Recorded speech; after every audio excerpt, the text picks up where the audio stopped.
Good morning, everyone, and welcome to Serenity Gardening and Orchids. My name is Vanessa, and I garden in the great state of Pennsylvania in Zone 7A.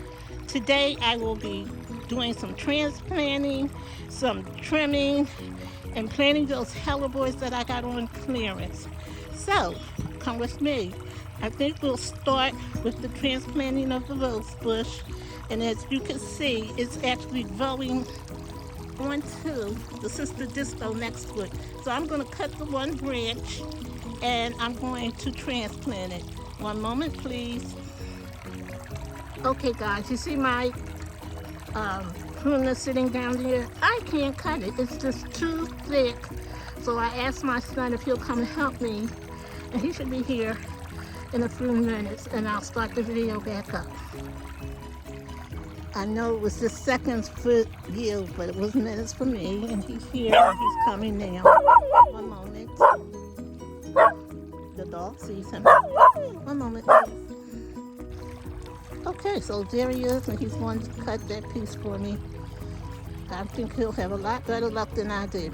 I mean, no reason to start a new cut. And that easily, he has it. Would you pull it out of there for me? Because it has thorns. Use my thing. Yes.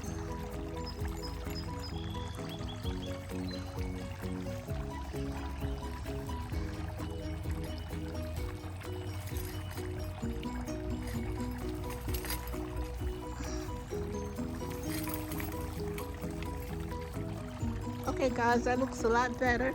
And you see that big piece he has? Let's go transplant it. One moment. I already cleared out a space. You see all that dark right there? That's where he's going to put the rose bush. One moment, please. Okay, guys, and there she is all transplanted. So I got me a new rose bush, and hopefully she will take off and be fine. One moment, on to the next project.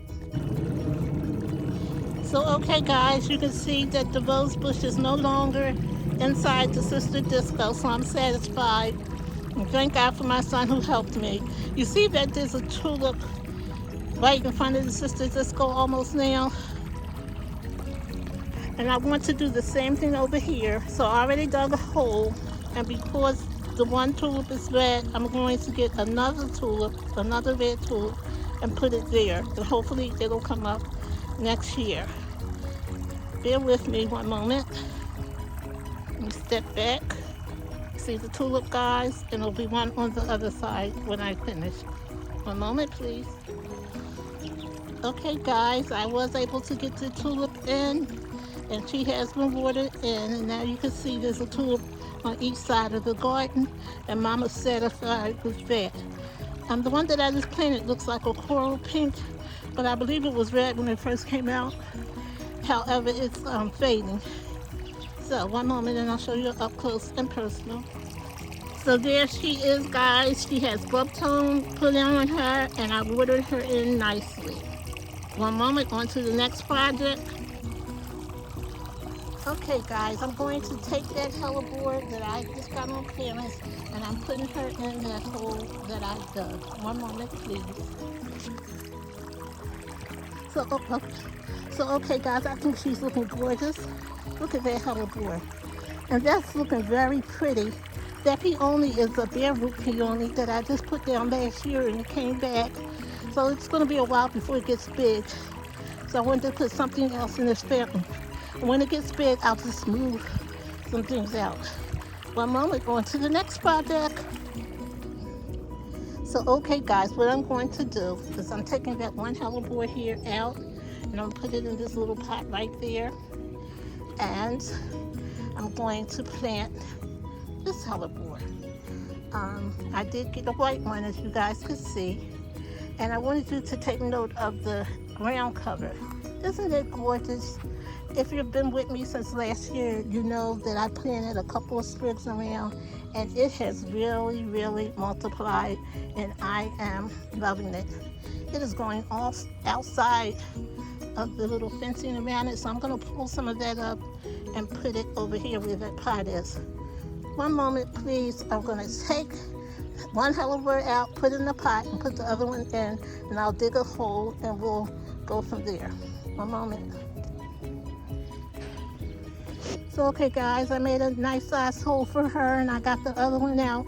And the pot I had was too small, so I had to get a bigger pot to hold the root system, and I'll show you that in one moment. And right now, I'm going to get this hellebore and put her in the ground. One moment.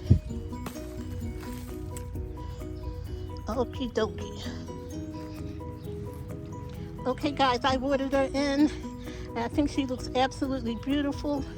And again, I'm going to get some of this ground cover and put it on the other side of the garden and in front of the hellebore I just planted. Not today, though. Mama's tired. I have to go in the house to take my medicine. I didn't take it because it makes me dizzy, and I didn't want to be dizzy in the garden. So, I'm going to say bye for now, and thank you for joining me today. And I think I'll go get me something to eat again and take my medicine. As I always say, you're blessed to be a blessing. Try and help someone today. Please like, comment, and subscribe, and I'll see you guys next time. Bye, guys. Okay, guys, I wanted to share a tip with you.